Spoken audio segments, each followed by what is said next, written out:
Well, hello, Extreme Boss Babes. How are we doing today? Doing good. Doing All amazing. right. It's May Renee, CEO of Financial Freedom Consultant. And this is Wanda Barton, managing member of Extremely Clean Janitorial Service, De Dior LLC Salon Studio. Also, I am the managing member of Extreme Boss Babes, along with the other three ladies here.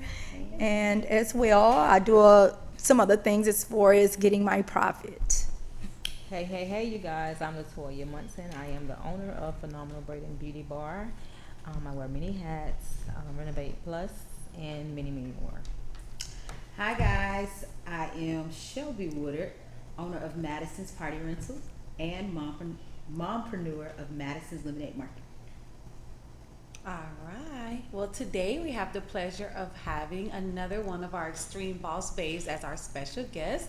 We're going to be talking to Wanda, the owner of Extremely Clean, and she has other many businesses that she's going to share with us today. So, Wanda, how are you today? I'm doing good, thanks. Yes. So let's talk about it. So Wanda, we know that you are very successful in your Extremely Clean business. So let's talk about the things that you have going on and how you really got into the whole cleaning business.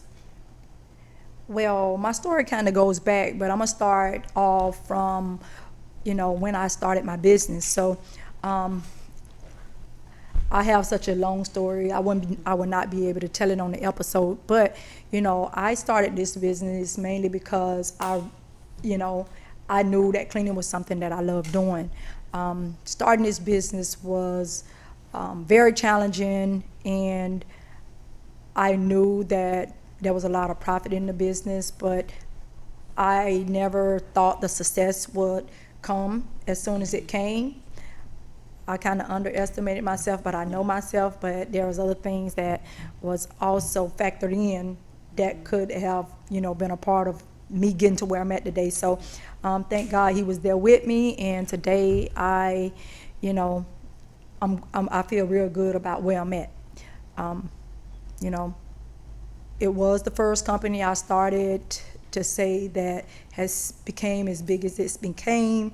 Now, as I pretty much said before, I have 99 employees working different contracts. I have different contracts, and I have different supervisors, project managers, and those people of those positions that actually hold down a lot of the different areas of my business. Now, since I've been able to put in place a strategy to where I don't have to always be there and kind of got back my time, it has allowed me to move into other businesses, which has been great. A lot of the other businesses have been newly birthed, so it is still kind of like taking a lot of pamper changing and things like that, and bottle feeding and types of things, but I enjoy doing what I do. And I also have a residential construction under development as well, and alongside of a commercial development as well. Now, with the residential construction, of course, it's going to be a house that's built. Once built, it will be flipped and turned for profit. So there's some other things that as well that I kind of like I don't heavily talk about, but that is something that I do as well. It's just a real quick type of profit that that I'm doing. But just to say it all came from what I've been through in my life.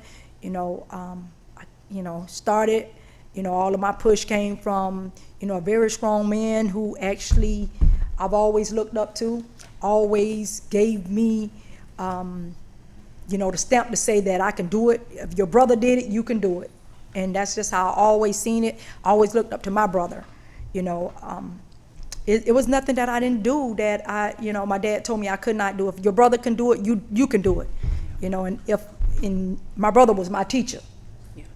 So a lot of times people will tell me, "Oh, girl, you act just like your brother," and and I know. I mean, he was my teacher. I had to learn from him, and I don't regret it at all, because he's so amazing. You know, after my father passed, it was always my brother that I felt that was the next thing and the next man that really kind of like, gave me the instructions on a lot of things I needed to know in life.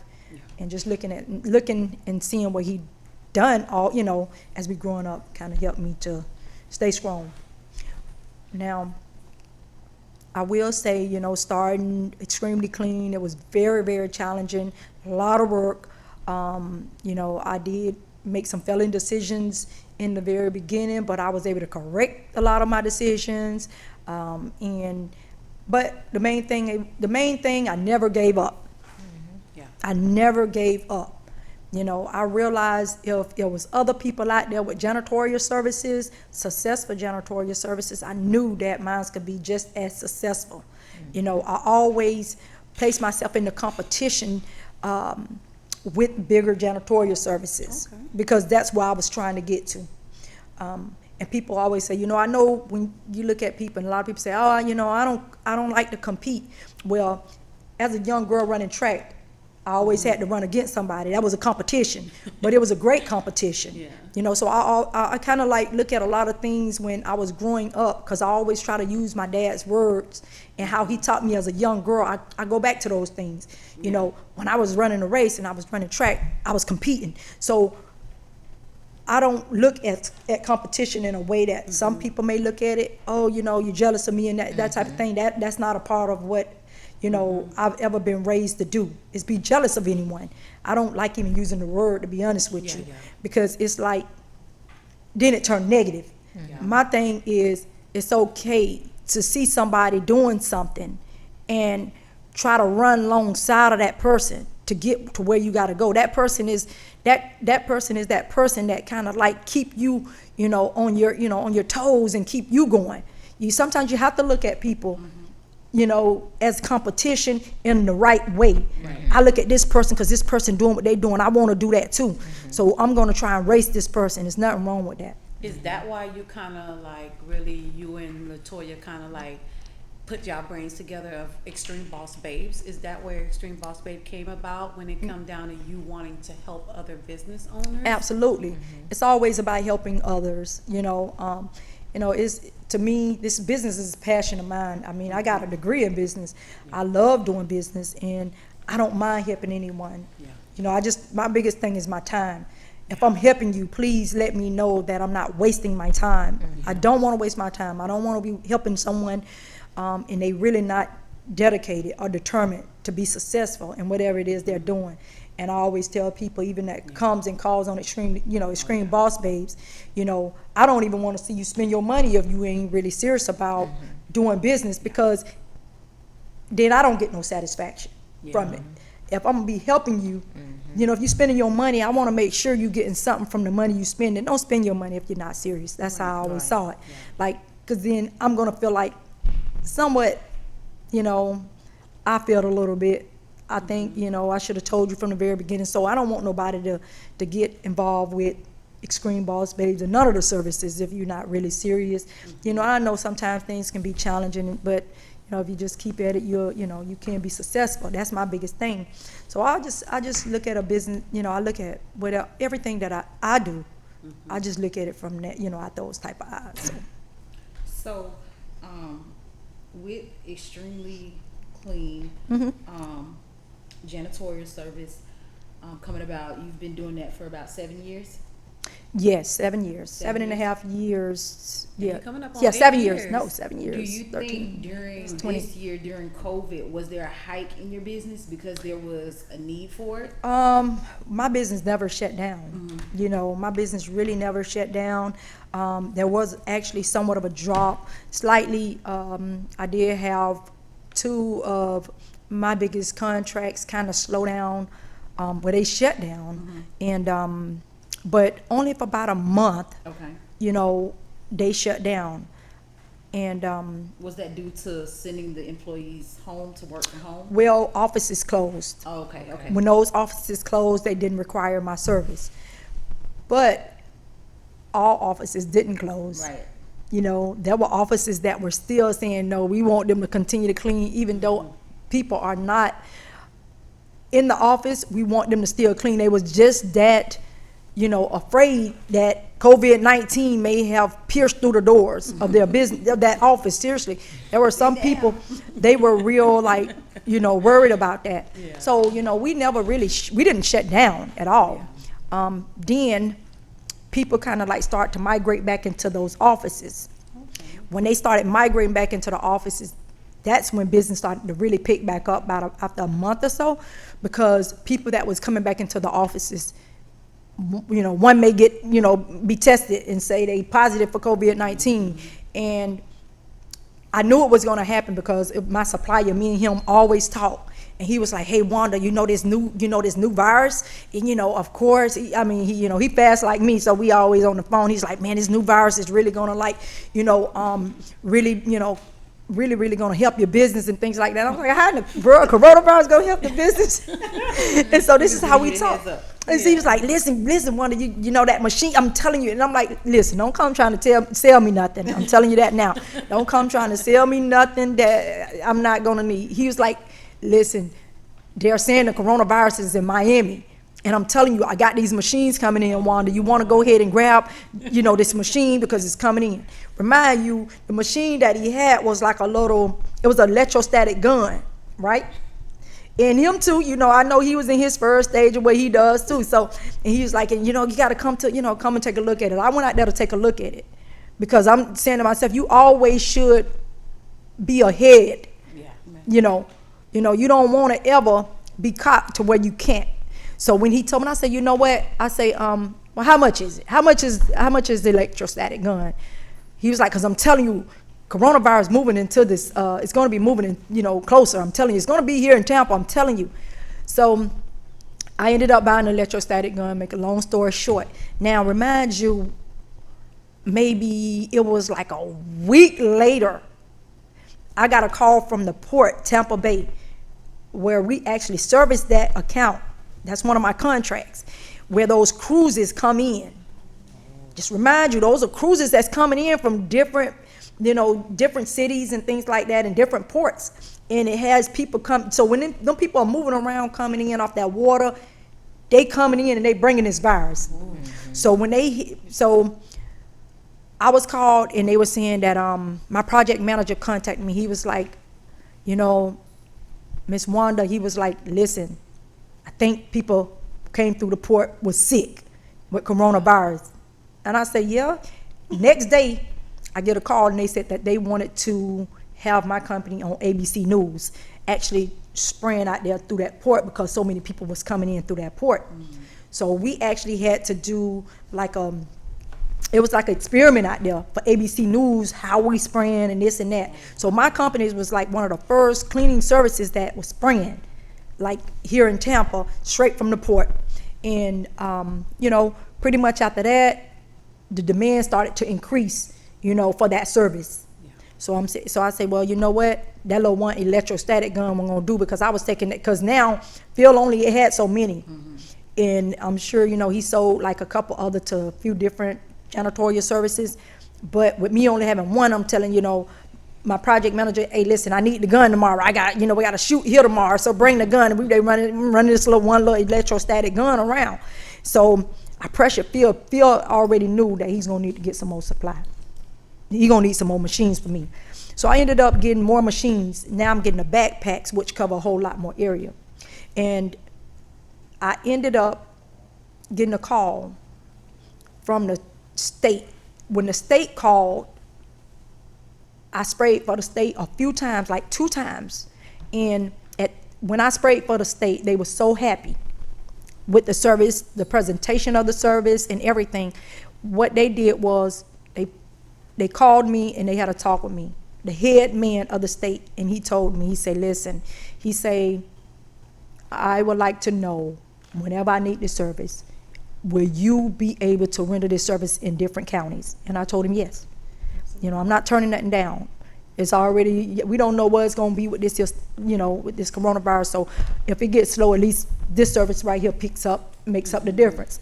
So he contacted all of the, the surrounding counties and told them, "Listen, I got this company on speed dial and they will be servicing all of our buildings." So I'm like, number one. He told me, he said, you're going to be number one. Whenever we need a service, that service, we're going to call you. And they have been doing that. Still to this day. Yeah, you go from Orlando. Yeah, we all down in Naples, Florida. Yeah, we everywhere. Everywhere. That's awesome. Yeah, we're everywhere, Yeah. spraying all down Deltona, everywhere for the state. That's great. And I mean, just having those machines, we cover a lot of ground, like in less than an hour. Like we're covering like a lot of ground. Like going there, we shoot, and we come up out of there. So, and not only them, like they keep us busy with that. So that it's a great thing to be in this type of business because especially now, because people are so scared of this virus. Right. Yeah, and it's a need. Yeah. And Yeah, it's a clean, definitely. it's a Yeah. need. Yeah. Yeah, so it's definitely Yeah. a need with everything Yeah. that's going on. And I noticed that, even with Extreme Phosphate, I noticed that a lot of clients that we get are a lot of people that are trying to go into the cleaning Yes. business. I definitely have seen that a lot when it comes down to people from Jacksonville to Lakeland to all the way to Tampa. That's really, and do you feel like that's a great idea with having more cleaning services like that? Absolutely. There's already a lot of janitorial services out there, but the more come in, the better, the greater. I look at it like this. I don't just look at it from, other companies coming in. There's a need for this service. Strong demand for cleaning services right now. And everybody can really do well from it because COVID-19, I don't know if it's going to go anywhere, which I really highly doubt it is. And even if it does, you still need to be on top of these type of things because even the people who brought it in and brought it out, they don't know much about it either. I just always say, just keep everything clean. Yes, definitely agree. So starting out, when you started your cleaning company, you started yourself, right? Absolutely. Right. So did you see yourself as a big company, or you just was? Yes, I did. I saw it. I saw the vision. Didn't see it as big as it is now. I would say I didn't see that. The vision got greater as I met one vision. Like when I met one goal, like say my vision was okay, I'm gonna have 10 employees. When I met that, I'm like, okay, I'm comfortable here, and I'm like, what? But I do know I need to get some more, because it's always like this right here. You can bring in, for example, by yourself, you can bring in $5,000, right?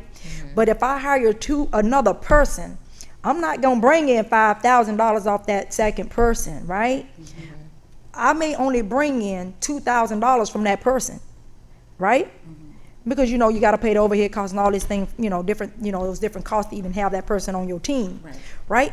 So, but if I didn't have that person, I wouldn't have that extra $2,000. Yeah. Okay, so if I bring in another third person and I just repeat that, now I have two people. Now it's $4,000. Now I got three people, $6,000. 4 people, $8,000. 5 people, $10,000. So as that grow, as those numbers start to grow up, go up, and having employees, the profit starts to go up as well. Absolutely. Okay. So that's how you have to do it. You can't always think you could do it by yourself. You have to have more than you to make money for you. Right. Yeah. And it's very simple. It's a very simple strategy.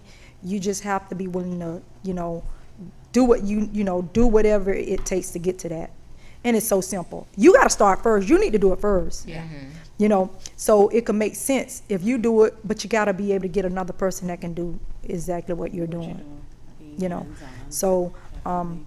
that's the greatest thing. That's the greatest thing about being in that type of business. In the cleaning industry, you can always find people who will be able to clean and things like that. So is it hard to keep employees, or how do you run through employees, or how does that work? If I have to talk about employees, I will go ahead and honestly say that when it comes to Americans, it could be, because we are so used to not wanting to use our hands. Yeah. We can become very lazy when it comes to wanting to work. That's why it all goes back to the political thing where they try to give you money. See, when you get immigrants, they are so happy to be here. and take the opportunity. They They work appreciate hard for that opportunity, you know, because they just happy that they've been given an opportunity. Yeah. And they have worked their hands all their lives. They build their own houses, they build their own stores, they all types of things. So they're not afraid to use their hands. But us, man, that may break a nail. Like, seriously, you want me to go, you know, clean a toilet? That's gonna break my nails. Those type of things, people really do, you know. I don't want my hair, I mean, I just got my hair done yesterday, and I don't want my hair to be messed up because I'm gonna be squinting because I'm cleaning and all those type of things. Spanish people don't even care. And one thing I can say about them, they come, they very respectful. Like, I very seldomly get a call from them. Yeah. They out working right now. There's no call coming. They don't care about what's going on tonight. They just coming to do their job. Babysitter. As long as they get their direct deposit every Friday, they're fine. No, You know. that's right. I may get a text or so from one of the, you know, is it sad? And I don't discriminate. I love bringing employment to my people, the American people, but it is really getting bad with people not wanting to work. You know, you know, and some of them you have to get rid of them. You know, my overturn come from me terminating. You know, I'm real strict, and I'm real strict about, you know, a lot of the employees, you know, wanting to come and do a job or trying to tell me how you gonna rearrange your schedule. You're gonna tell me the schedule you gonna work. It can't happen like that. When I interview you, I tell you your schedule, and that's the schedule I need you to do. You know, if I had an opening for the schedule you have, then that'd have been different, but you knew what your schedule was when you got hired here. So I don't let them come in and make rules. Right. You know.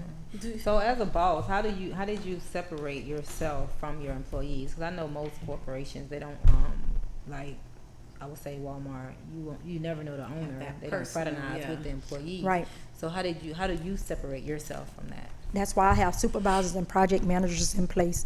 Now that you know, that's a great subject, because when I first started, it was me. You know, making connection with them. Now I do interview all of them, because when I interview them, I need to be able to know what I'm about to bring on, you know, that's going to be joining the team. So I do interview them, which I will, you know, eventually get away from that too. I do have I kind of like set the business up on like an autopilot type of setup where it can run itself, basically, honestly, to where you have to know who you bringing on, because what you don't want to do is bring on a bad apple that's going to cause a lot of problems out there for your supervisors. You know, my supervisors have a right to terminate. If they have an employee under them that just would not do what they need them to do, you have the right to terminate them. Just terminate them. You know, just let me know you need another staff. Terminate them, because I don't want to make their job hard. I have to make their job easy for them as well.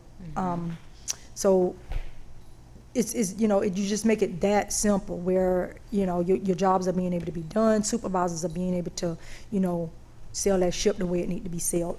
And that's pretty much, I don't go out there and I don't go, you know, fraternizing with them, talking to them and playing with them. At the meeting, I let them know, you know, this is, you know, it was happy to meet you all. I'm happy to even interview you all, get to know who you all are. Y'all get to know me. But the first day you're out there and you work, you know, that number that's on the back of your shirt is not the number you'll be calling. You know, you communicate through the Send Hub, which is a messaging center where you actually send your messages. If, you know, one of your locations need chemicals, you send it to that, you know, that number, the Send Hub, and they'll actually, you know, from there you'll get what you need. But for anything else, questions about the building and things like that, or whatever questions you may have, you know, refer to your supervisor. So once they refer to their supervisors, their supervisors can communicate with me. Just keeping them away from me, because people will make it personal. You know, I've had some people even when they call and looking for a job, they would talk to me as like, oh, thank you, girl. Oh yeah. Me speaking, I'm not speaking in that way to you. So if you're speaking to me in that manner, I'm not gonna even set a date for you to be interviewed. Seriously, I don't want First nobody to be impressions. interviewed. Yeah. you know, and they'll call, and it's like they trying to make themselves very comfortable with you, because it's a motive behind all of that as well. Where they're gonna be you know, it's just gonna be a headache, you know, because they're gonna feel like, oh yeah, I talked to her from the very beginning, we were cool, we kicked it off like that, and now, you know, it's like, now them gonna be the ones that's trying to set their own schedule. Them the ones gonna tell you when they're gonna come to work, and when, you know, you need to know they're gonna come to work, and those type of things. I don't deal with those. What do you think makes a great employee?